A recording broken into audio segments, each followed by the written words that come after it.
moments when we're pulling guard, we're bringing the strap top. Okay, I don't really want to do that. I want to kind of create a bit of an angle. So when your foot's going into the hip, yeah, you don't want to just fall backwards into here. Okay, because I mean, there are kind of situations where you might want to use this, but his weight's coming forward and it's going to be a little bit easier for him to pass. We're going to take more of a circular motion, which makes it a lot harder for him to then look to do what he just did there, which was a leg grab. Okay, so I'm going to move around first of all, like we're doing as part of the warm-up drill. I'm going to put the foot on the hip, and then I'm going to take my head, yeah, so it's going sort of on an angle, as opposed to going straight back. And again, I've got a grip here, both feet are on the hip. I personally find this a little easier to get the second foot on the hip if you take a bit of an angle. Sometimes, and especially if you pull super hard or their momentum's coming in, that second foot can be quite hard to get if you just go straight backwards. So my head's going to land about there. Okay, so when the foot goes on the hip, much easier to get that second foot in. See where my hip is as well? My hip's up. Okay, it's not down like that. It's a lot easier for Stuart to manipulate my legs when my hip's on the mat.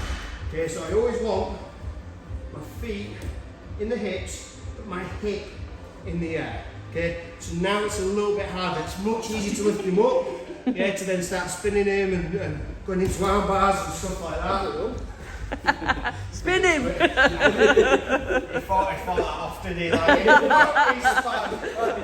the idea, let's just establish the guard pull first. Alright, on 3, 1, 2, 3. One of the things that we need to keep an eye out when we kind of try to go for the guard pull and stuff like that is what our opponent does with the hip. So as soon as I go from putting his foot on my hip, yeah, I'm going to bring my hip backwards. Okay, it seems obvious, doesn't it? But like that's, as soon as that foot goes up and it starts sneaking in where towards my hip, I'm taking my weight backwards. Okay, so this is kind of one of the things that we need to kind of be able to spot. And what we might do is we might use this as a bit of a combination with the next takedown that we're going to do. So, just I'm not going to spend too long on this, but I think it's worth testing it and just, you're not going to go too crazy. You're just going to try and put the foot on the hip and just going to move away. Okay, so if you don't move away, the foot goes on the hip. He's not kicking. Okay, so he's still just trying to place the foot on the hip. Okay, so he goes back, and then he could use either leg. Just move around, I'm just going to move my hip back. Okay, and then I go. Then I go. Okay, I'm going to try and place my foot on the hip. Yeah, so I'm committing, so I'm off balance. Alright, be a little bit careful if you're going to pull, because the person usually kind of eyes are on the mat because they're looking for the foot going into the hip, so you end up pulling people into your forehead and headbutting foot. Great for kudo, not so good for jiu-jitsu. But we're just going to practice that as a bit of a drill. So I'm going to go foot on the hip. Stu's going to just respond to it. Doesn't have to be as that used to be a dancer like oh, get it!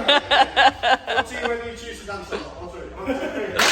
So with Shrey asked a really good question about kind of like, so if Stu tries to touch that one, take a big step, it's really hard to get. I'm kind of on a staggered stance, he does this side, yeah, it's a little bit harder, but I'm not taking a huge step back, I'm just moving my hips back. So here, yeah, I'm just moving my hips back. This is where jiu-jitsu, your stance changes a little bit. So we've got judo, a little more upright, doing this kind of stuff. Wrestling, a little bit lower into this position. Jiu-jitsu, and you'll see it a lot, kind of people with a butt back, head in this position. Okay? So, and a lot of that comes from kind of people tracking guard or get form guard. So, when I'm doing jiu-jitsu, my hips are here, so when he tries to touch now, just a little step. Okay? So he goes again. I might use that to take him off balance, to then start looking to set up my next attack. Okay? So, don't always try and take massive steps back, just get your hip away. Yeah?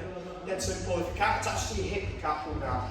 Okay, so the next one, this is a couple of different variations to do this, but we're just going to have a little play with one, and then on Thursday we'll really break it down. But I'm going to fake a guard pull. So from here, yeah, the foot goes up, his hip goes back, okay, and then from this position, this is where I'm now going to go for a heel pick.